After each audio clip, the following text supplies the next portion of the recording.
The divorce papers arrived on a Tuesday morning, just 18 hours after I'd danced on that conference table at Sunrise Medical Supplies. My name is Kenia Vane, and I'm about to tell you how one night of harmless fun destroyed everything I thought I had. But let me start at the beginning, because Ray, my soon-to-be ex-husband, he's painting me as some kind of monster. All I did was let loose a little. Is that really so wrong? The fluorescent lights at Sunrise Medical Supplies cast everything in that sickly yellow glow, but tonight they felt different, festive even. Christmas decorations hung from the ceiling tiles, and someone had set up a makeshift bar on the reception desk. After 3 years of pushing papers and answering phones in this soul-crushing place, I finally felt alive. "Kenia, you look amazing tonight."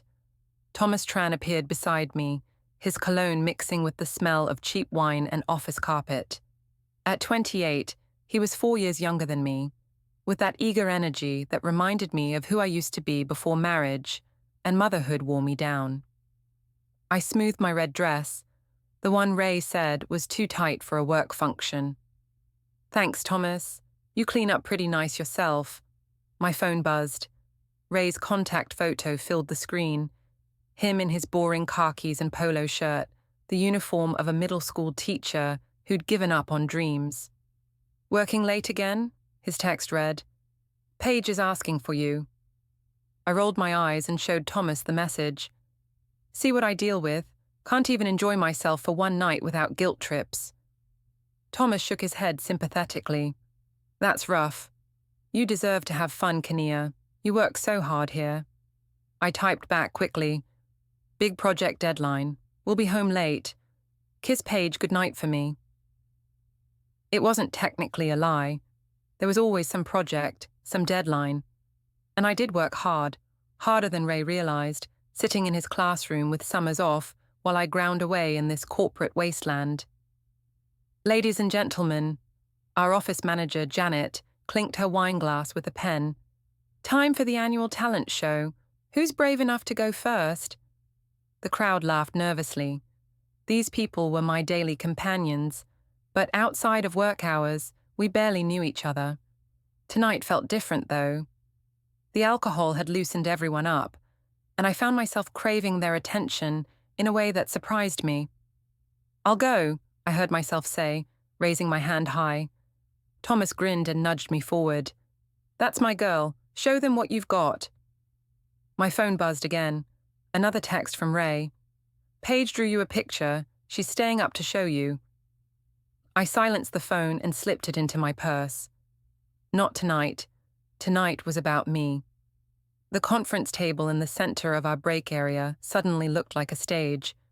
I'd had enough wine to make it seem reasonable, and the encouraging whoops from my coworkers sealed the deal. "What are you going to do?" someone called out. "Dance," I announced, kicking off my heels. "Like nobody's watching." But they were watching, all of them, and for the first time in months I felt seen. I climbed onto that conference table, my stocking feet finding purchase on the fake wood surface. The crowd cheered as I started moving to the music someone had turned up on their phone. It was some pop song I didn't recognize, but the beat was infectious. "Go, Kenia," Thomas shouted from below, his eyes bright with something that made my stomach flutter. I spun around, my dress twirling, and caught sight of myself in the dark window. I looked good, really good. When was the last time I'd felt this confident, this desired? "Get it, girl," Janet laughed, holding up her phone. "This is going on Instagram." I should have stopped then, should have climbed down, made some excuse about the wine, gone home to my husband and daughter. Instead, I danced harder. Thomas moved closer to the table, his hands reaching up. "You're incredible," he said, loud enough for me to hear over the music.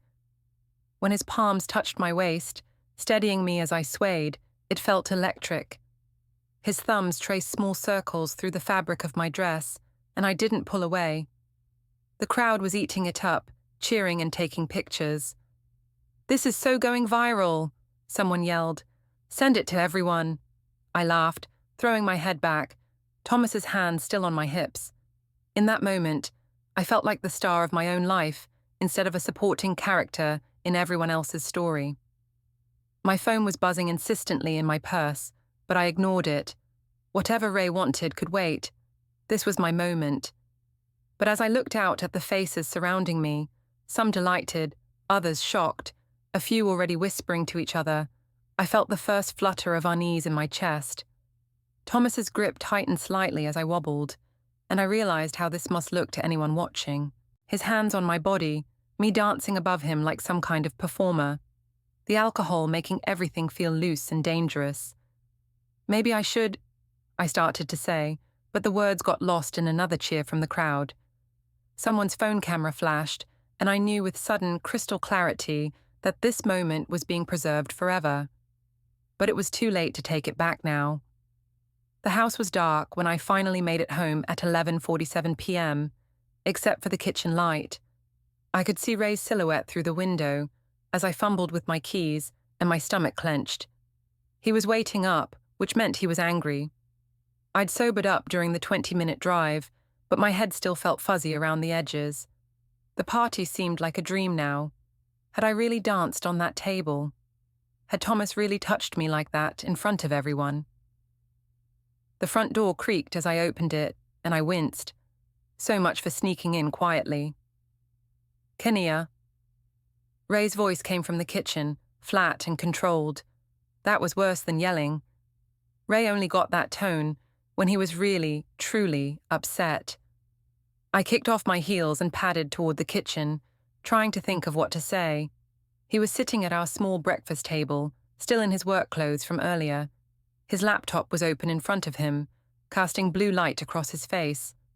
"Hey, honey," I said, aiming for casual. "You didn't have to wait up. I told you I'd be late." He turned the laptop screen toward me without a word. There I was, in living color, dancing on that conference table. Thomas's hands were clearly visible on my waist, and the look on my face. God, I looked drunk and reckless and completely out of control. 17 people have tagged you in this video so far, Ray said quietly, including my mother. My blood went cold. Ray, I can explain. Can you? He closed the laptop with a soft click. Because from where I'm sitting, it looks like my wife got drunk at her office party and let another man put his hands all over her while she danced on a table like a college kid. It wasn't like that. The words came out sharper than I intended.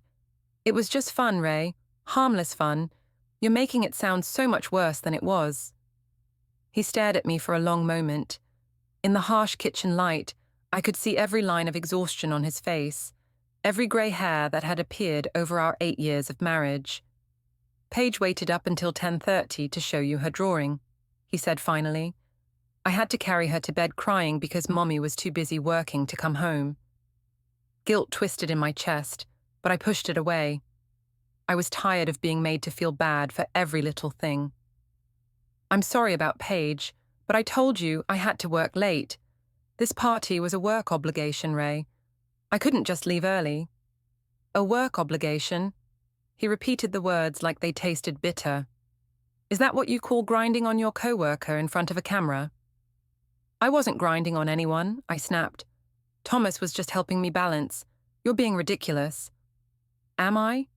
Ray pulled out his phone and scrolled to something. Because Thomas posted this on his Instagram story 2 hours ago. He held up the screen.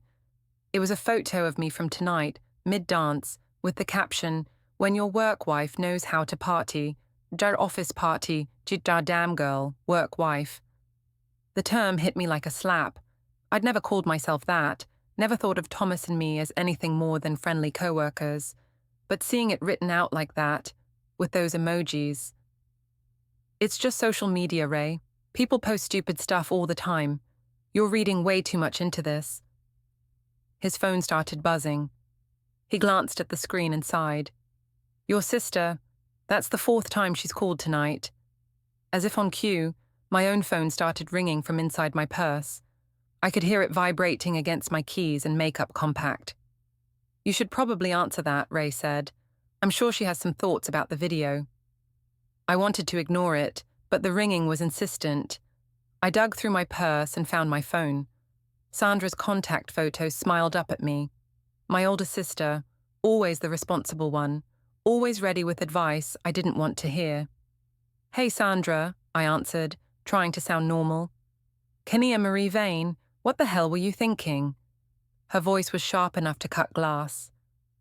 "I've had 3 people send me that video in the last hour. Mum's friend Carol saw it on Facebook. This is everywhere." I closed my eyes. Of course it was. "Sandra, it's not as bad as it looks." "Not as bad as it looks. You're married, Kenia. You have a 7-year-old daughter, and you're up there dancing like you're auditioning for a music video while some guy gropes you." He wasn't groping me. But even as I said it, I could picture Thomas's hands on my waist, his thumbs moving in those small circles. It was innocent. Ray's just being jealous and controlling, like always. I heard Ray's sharp intake of breath across the kitchen, but I didn't care. I was tired of everyone treating me like I'd committed some horrible crime. "Controlling?" Sandra's voice rose. "Kenia, listen to yourself. You lied to your husband, got drunk at a work party, and let another man touch you inappropriately while cameras were rolling. How is Ray the bad guy here? Because he doesn't understand." The words poured out of me, months of frustration and resentment spilling over. "He goes to work, comes home, grades papers, and goes to bed. Every single day. When was the last time he took me out? When was the last time he made me feel special, or beautiful, or like anything other than a roommate who helps pay the bills?" The kitchen went dead silent. Ray was staring at me like he'd never seen me before, and I realized I'd said too much. But I was in it now, and backing down felt like admitting defeat. "So this is my fault," Ray said slowly. "Your behavior tonight is my fault because I don't take you out enough."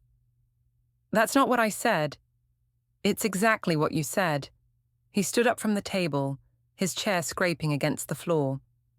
"I work 50 hours a week teaching other people's kids, come home and help Paige with her homework, do the dishes, fold the laundry, and somehow I'm the one who's not doing enough." My phone was still pressed to my ear, and I could hear Sandra saying my name, but I was locked in a staring contest with my husband. "I never said you don't do enough around the house," I said carefully. "No, you said I don't make you feel special enough, so you had to find someone who would. Is that it, Kenia? Is Thomas making you feel special?" The question hung in the air like smoke. I wanted to deny it, to say that Thomas was nothing to me, but the word stuck in my throat. Because if I was being honest, really honest, there had been something thrilling about the way he'd looked at me tonight. Something I hadn't felt from Ray in a long time. "I'm hanging up," Sandra said in my ear. "You two need to figure this out. But Kenia, you need to apologize. To Ray, to your daughter, and to yourself. What you did tonight was wrong, and you know it." The line went dead. I set my phone on the counter and looked at Ray, who was watching me with an expression I couldn't read. "I think I should sleep in the guest room tonight," he said quietly. "Ray, wait." But he was already walking away, and I heard his footsteps on the stairs, followed by the soft click of the guest room door closing. I stood alone in the kitchen, still wearing my red dress, still smelling like wine and Thomas's cologne.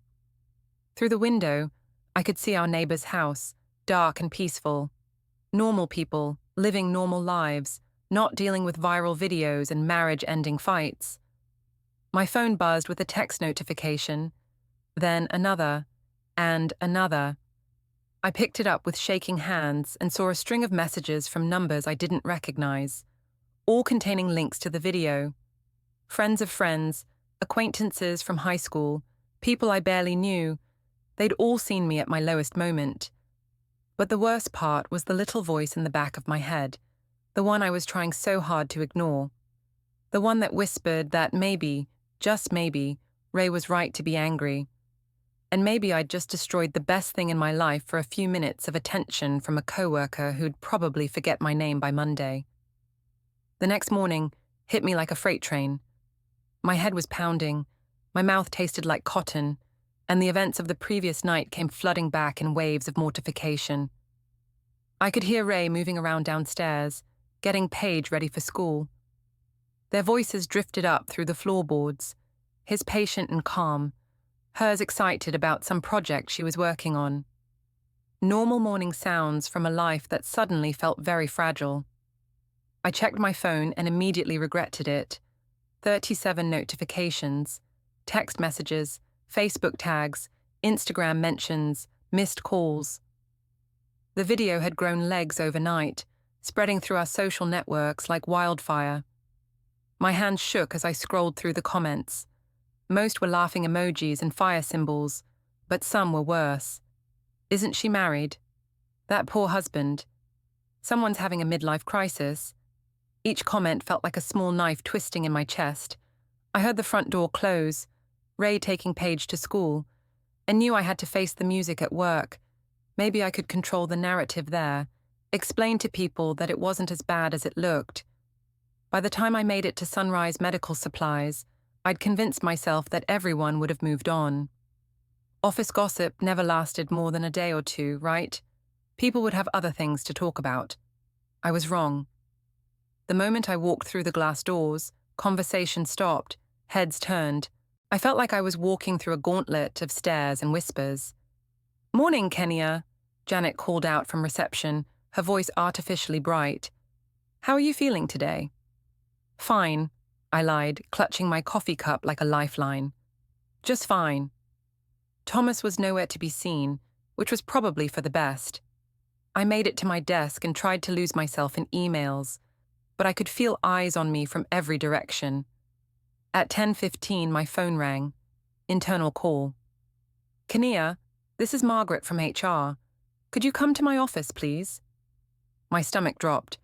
Margaret Hendricks was a no-nonsense woman in her 50s who'd been with the company for 15 years. If she wanted to see me, it wasn't for a friendly chat. I walked to her office on unsteady legs, passing clusters of coworkers who stopped talking as I approached. The whispers started up again as soon as I passed. Margaret's office was small and cramped, with motivational posters about teamwork and corporate values covering the walls. She gestured for me to sit in the chair across from her desk. "I think you know why you're here," she said, without preamble. I tried to look innocent. "Is this about the party last night? Because if someone complained about the noise level or something..." "Kenia." Her voice was firm but not unkind. "I've seen the video. Multiple people have forwarded it to me this morning, along with some concerns about workplace conduct." My cheeks burned. It was after hours. Technically, it wasn't even during work time. It was at a company-sponsored event, on company property, with company employees. Margaret pulled out a file folder. "I've been fielding calls all morning from people who saw the video online. Clients, vendors, other employees' spouses. This reflects poorly on Sunrise Medical Supplies." I felt like I was shrinking in my chair. "I understand it might look unprofessional, but it was just dancing. Harmless fun." Margaret raised an eyebrow. "Harmless fun? Kenia, you were intoxicated, dancing on office furniture, while a male coworker had his hands on your body.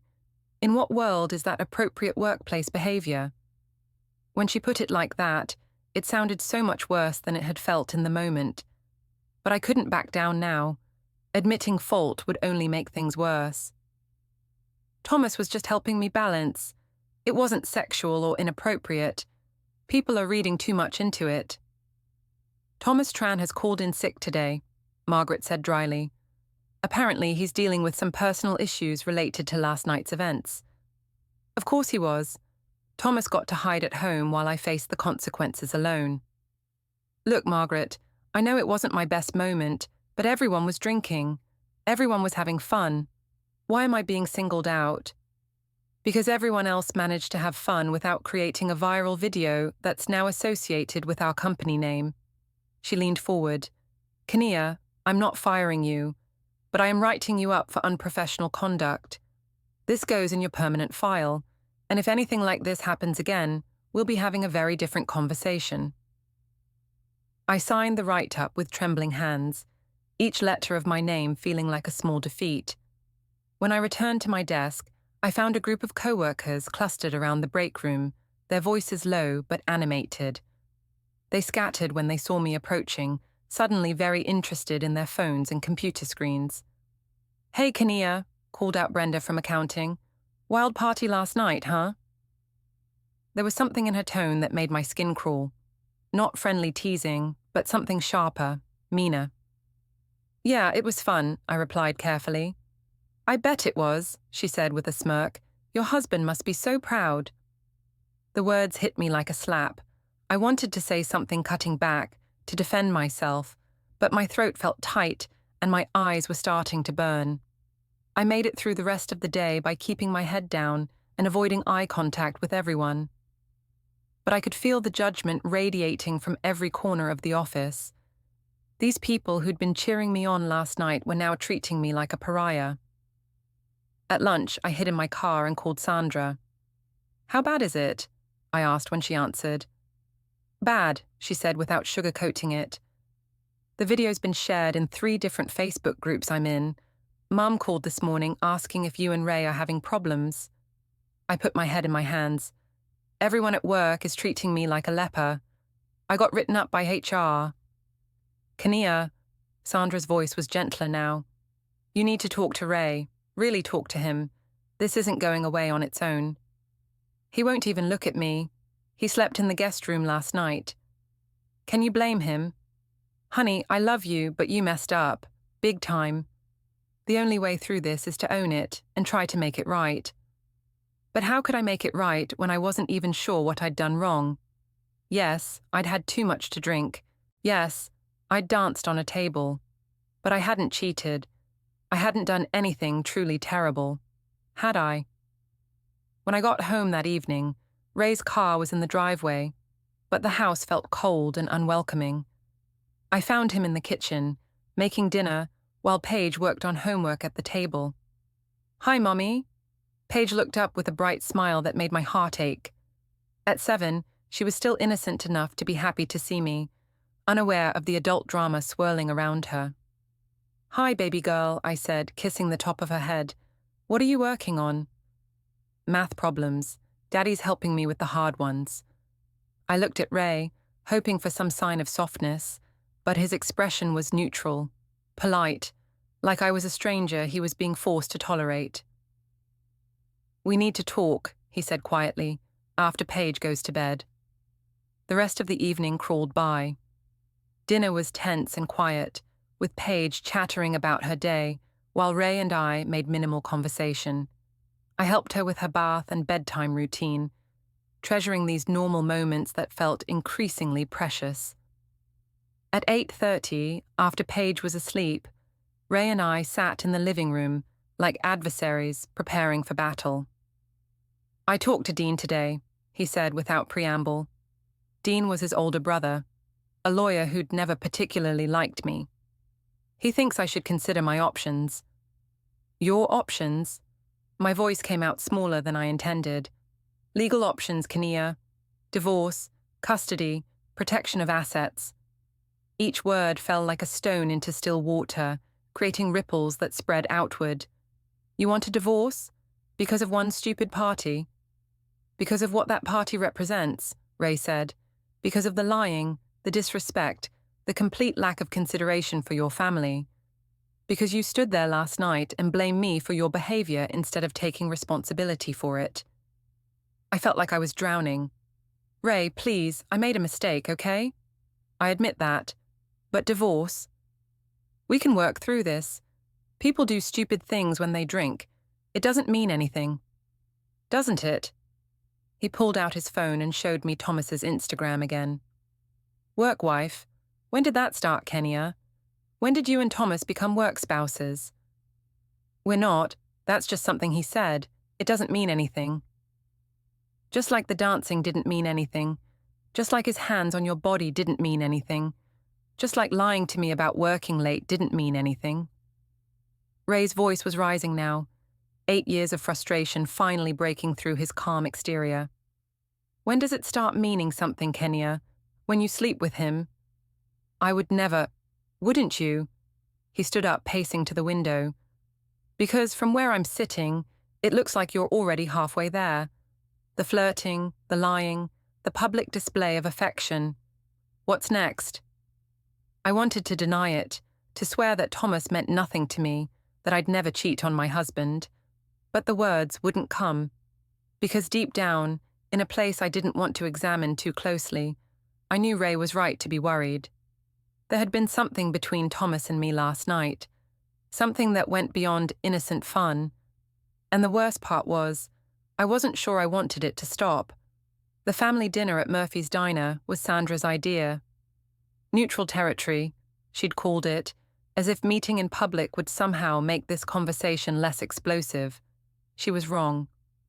I sat in the vinyl booth, picking at my Caesar salad, while the rest of the family arranged themselves like opposing armies. Ray and Paige on one side, me on the other, with Sandra trying to play Switzerland at the head of the table. Ray's mother, Janice, had driven down from Portland specifically for this ambush. Family meeting. So, Janice said, cutting her meatloaf with surgical precision, I think we all know why we're here.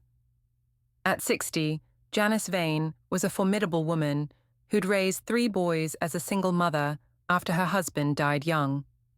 She'd never quite approved of me, always felt Ray could have done better than a girl from a working-class family with big dreams and no college degree. Mom, Ray said quietly, let's just eat dinner. Paige doesn't need to hear. Paige needs to see that actions have consequences, Janice interrupted, her grey eyes fixed on me like laser beams. Especially when those actions embarrass the entire family. Paige looked confused, glancing between the adults with growing anxiety. What actions? What's everyone talking about? Nothing, sweetheart, I said quickly, reaching across the table to squeeze her small hand. Just grown-up stuff. Grown-up stuff, Janice repeated with a bitter laugh. Is that what we're calling it? Because I have 17 people from my church who saw that video, Kenia. 17 people asking me if my daughter-in-law is having some kind of breakdown. My cheeks burned. Janice, I understand you're upset, but... Upset? Her voice rose enough to turn heads at nearby tables. My son is a respected teacher in this community. His reputation matters, and you've turned him into a laughingstock. That's enough, Ray said firmly. Mum, I asked you here to help, not to attack Kenia. But I was tired of being attacked, tired of being treated like the villain when all I'd done was try to have a little fun for once in my life. You know what? I set down my fork with a clatter. I'm sick of everyone acting like I committed some terrible crime. Yes, I danced at a party. Yes, I had a few drinks. But I didn't cheat on my husband. I didn't abandon my child. I made one mistake, and everyone's acting like I'm some kind of monster. One mistake? Dean had arrived while I was talking, sliding into the booth next to his mother.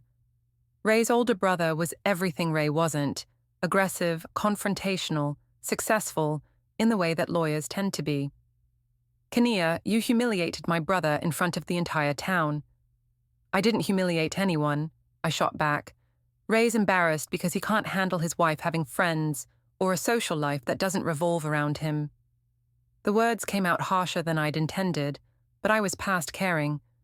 These people had ganged up on me, made me the scapegoat for problems that went much deeper than one night of dancing. Ray's face went white. Is that really what you think? That I'm controlling? Aren't you? I turned to face him fully, months of resentment pouring out. When was the last time you encouraged me to go out with friends? When was the last time you planned a date night, or surprised me with anything, or made me feel like I was more than just a co-parent and bill-paying roommate? Mommy, Paige's voice was small and scared. Why are you yelling? I looked at my daughter, really looked at her, and saw the fear in her eyes. She was clutching her coloring book to her chest like a shield, her lower lip trembling. I'm sorry, baby, I said, my anger deflating slightly. We're just having a discussion. A discussion, Dean snorted. Right.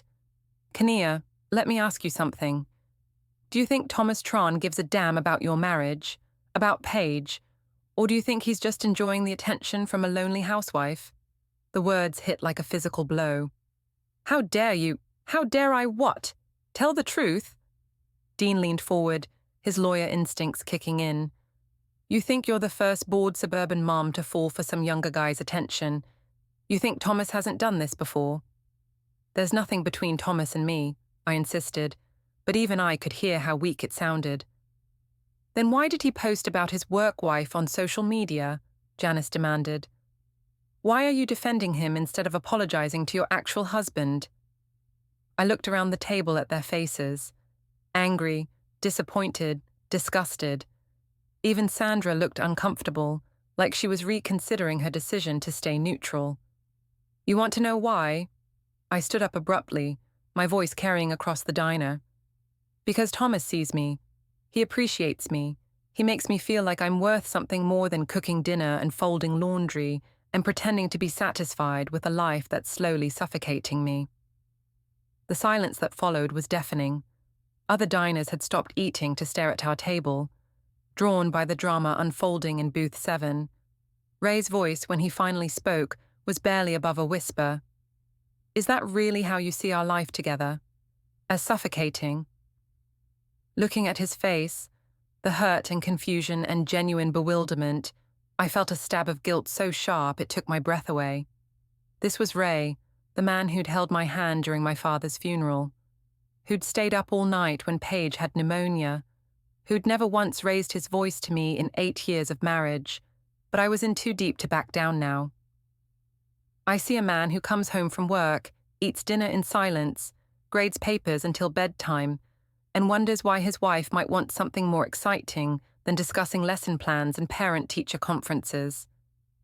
So you found that excitement with Thomas, Dean said coldly.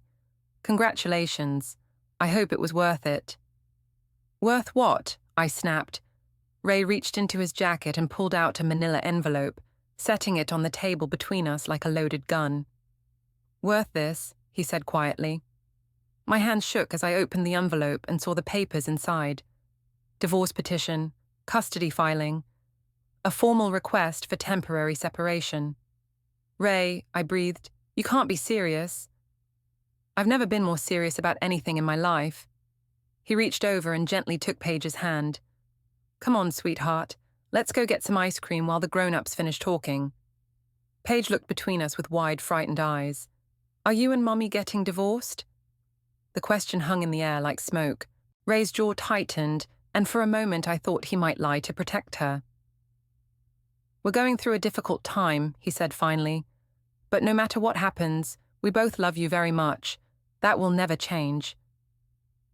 As they walked away, my husband and my daughter, the two most important people in my world, I felt the full weight of what I'd done crashing down on me. But instead of admitting fault, instead of running after them and begging forgiveness, I turned to the remaining family members with my chin raised defiantly. This is what you wanted, isn't it? I said to Janice and Dean. You never thought I was good enough for Ray anyway. We wanted you to be a good wife and mother, Janice replied sadly. We wanted you to put your family first, but you chose to put yourself first instead. Sandra finally spoke up. Kenia, it's not too late. You can still fix this. Apologize to Ray, cut contact with Thomas, go to counseling. Why should I have to fix everything? I demanded. Why is it all my fault? Ray's been emotionally unavailable for years. He takes me for granted, assumes I'll just be there no matter how little effort he puts into our marriage. Maybe this is his wake-up call. Dean laughed bitterly. His wake-up call? Kenia, you got drunk and let another man grope you on camera. The wake-up call is yours. I gathered my purse and stood up, my legs unsteady beneath me. I don't have to listen to this. No, Janice said quietly, you don't, but you'll have to live with the consequences. As I walked out of Murphy's diner, leaving my family behind, I caught sight of Ray and Paige through the window. They were at the ice cream counter, Paige pointing excitedly at different flavors while Ray smiled down at her with infinite patience. They looked happy, complete, like they didn't need me at all. And maybe, I realized with a chill, that had nothing to do with the evening air. They didn't. 3 days had passed since the disaster at Murphy's diner, and Ray had moved into full-scale emotional withdrawal. He came home from work, helped Paige with homework, made dinner, and went to bed in the guest room without saying more than a dozen words to me. The silence was worse than fighting. I'd tried everything: apologies, explanations, even buying his favorite wine and suggesting we talk over dinner. Nothing worked. He was polite but distant, like a stranger forced to share living space with me. Thomas had returned to work, but things were awkward between us too. The easy flirtation was gone, replaced by nervous glances and stilted conversations. He'd deleted the Instagram post about his work wife, but the damage was already done. I was losing everything, and I didn't know how to stop it. On Friday evening, I decided to make one last attempt at salvaging my marriage. I put on the blue dress Ray had bought me for our anniversary, made his favorite meal, and sent Paige to her friend Emma's house for a sleepover. When Ray came home and saw the candles, the wine, the effort I'd put into the table setting, something flickered across his face. Hope, maybe, or just exhaustion. "What's all this?" he asked, setting down his briefcase. "I thought we could talk," I said carefully. "Really talk, without interruptions or family members or anything else. Just us." He looked at me for a long moment, and I saw the war playing out behind his eyes. The part of him that still loved me was fighting with the part that felt betrayed and humiliated. Love won, at least temporarily. "Okay," he said, "let's talk." We made it through dinner with careful conversation about safe topics: Paige's upcoming school play, his students, my work projects. I avoided mentioning Thomas or the party, focusing instead on rebuilding the connection we'd lost somewhere along the way. For a moment, it almost felt normal. Like we were just a married couple having dinner together, working through a rough patch like thousands of couples do every day. Then Ray went upstairs to change clothes, and everything fell apart. I was loading the dishwasher when I heard his footsteps on the stairs, heavier and more deliberate than before. When he appeared in the kitchen doorway, he was carrying a manila folder thick with papers. "We need to talk," he said, and his voice was different now, harder, more resolved. "I thought that's what we were doing," I said, but my stomach was already sinking. He sat down at the kitchen table and opened the folder, spreading its contents across the surface like evidence in a trial. And that's exactly what it was, I realized. My trial. "I've been doing some thinking over the past few days," Ray said, his voice eerily calm. "And some research. Did you know that text messages don't really delete? That there are ways to recover them even after you think they're gone?" My blood went cold. "Ray, what are you talking about?" He held up his phone, scrolling through screenshots. "These are your text messages with Thomas from the past 3 months, Kenia. Want to hear some of the highlights?" I lunged for the phone, but he pulled it back. "Give me that." "August 15th, he read aloud. "Thomas writes, 'You look amazing in that dress today. Your husband is a lucky man.' And you replied, 'He doesn't seem to notice anymore. But thank you for seeing me.'" Each word felt like a nail in my coffin. I remembered that text exchange, remembered the thrill I'd felt at Thomas's attention, but seeing it now through Ray's eyes made it look so much worse. We were just being friendly," I stammered. "September 3rd, Ray continued relentlessly. "Thomas, wish I could take you to lunch instead of eating this sad sandwich alone. Maybe someday when I don't have to worry about small-town gossip. Rain check." He replied with a heart emoji. "Kenia." A heart emoji. I sat down heavily, my legs suddenly unable to support me. We never actually went anywhere. We never did anything. September 22nd. "Thomas, your husband doesn't deserve you. You're wasted on someone who can't see how incredible you are." And you said, "Sometimes I think about what life would be like if I'd made different choices." The words hung in the air between us like poison gas. I remembered typing that text during a particularly bad day, when Ray had been grading papers instead of listening to me talk about a difficult client. It had felt good to have someone validate my frustration. But hearing it now, seeing the pain on Ray's face, I realized how it must have looked to him, like I was already planning my exit strategy. Ray, please, I said desperately. Those were just venting. Everyone complains about their marriage sometimes. It doesn't mean anything. Doesn't it? He pulled out printed screenshots of social media posts. Because here's Thomas liking every single photo you post. Here's him commenting gorgeous and stunning on pictures of you. Here's you responding with flirty emojis and inside jokes. The evidence was overwhelming. Laid out like this, it painted a picture of an emotional affair that had been building for months. And the worst part was, I couldn't deny it. Not really. We never touched, I said weakly. We never kissed. Nothing physical happened until that night at the party. Until that night, Ray repeated.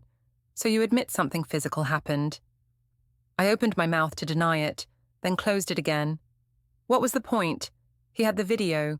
He'd seen Thomas's hands on my body, seen the way I'd responded to his touch. It was just dancing, I whispered. It was just dancing. It was just texting. It was just flirting. It was just lying about working late. Ray's composure was finally cracking, 8 years of quiet frustration boiling over. When does it become just cheating, Kenia? When does it become just destroying our family? I never cheated on you, I said, but the words sounded hollow even to me. Didn't you? He pulled out his laptop and opened it to a Facebook message thread. Because this is a conversation between Thomas and his buddy Marcus from 2 weeks ago. Marcus congratulates him on finally making progress with the hot meal left from work.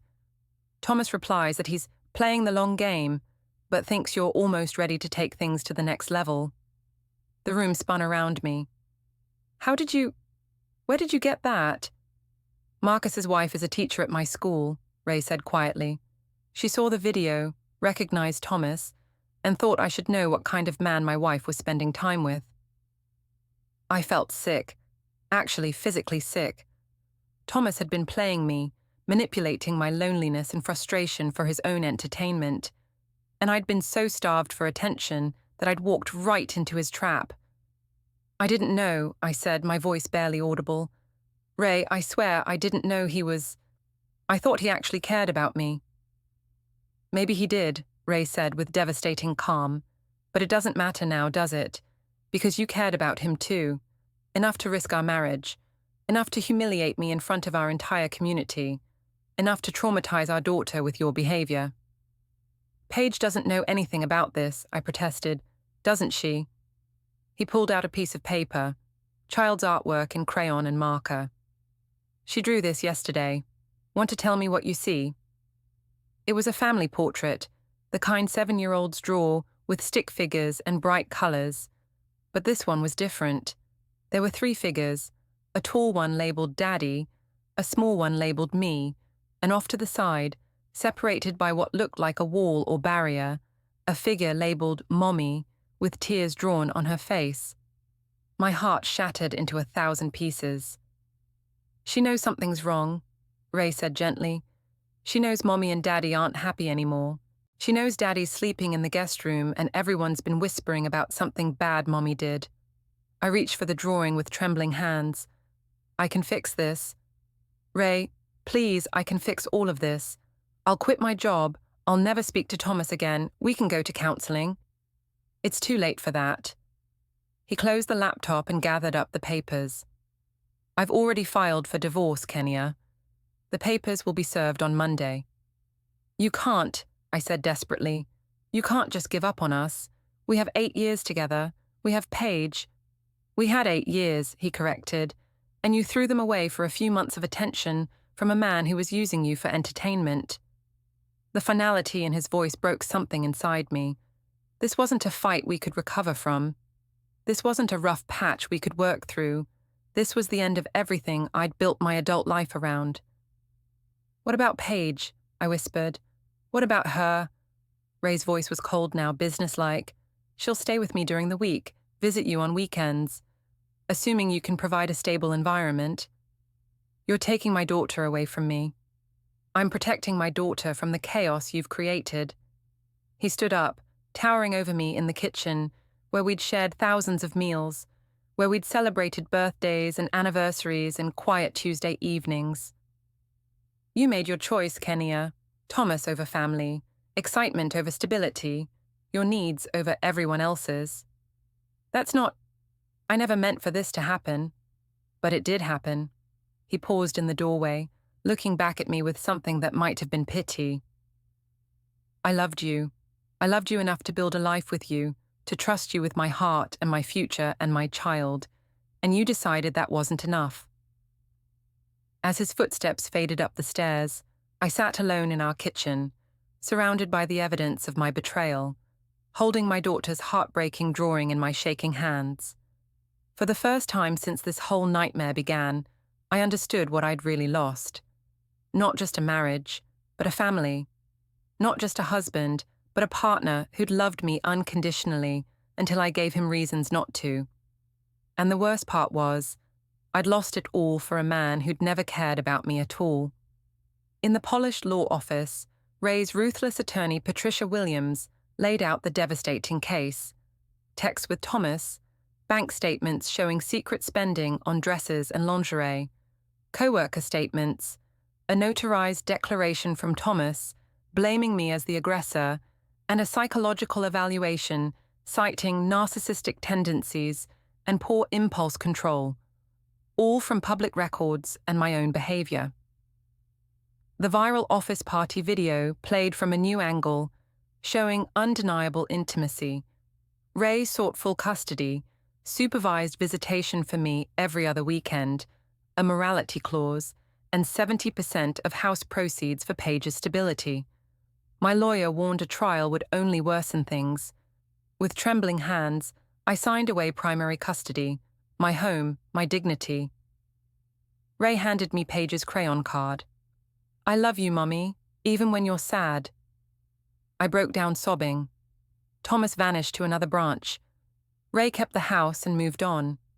I moved to a small apartment, clinging to supervised visits and the long, painful work of becoming the mother my daughter deserved, after trading everything real for a fantasy that cost me my family.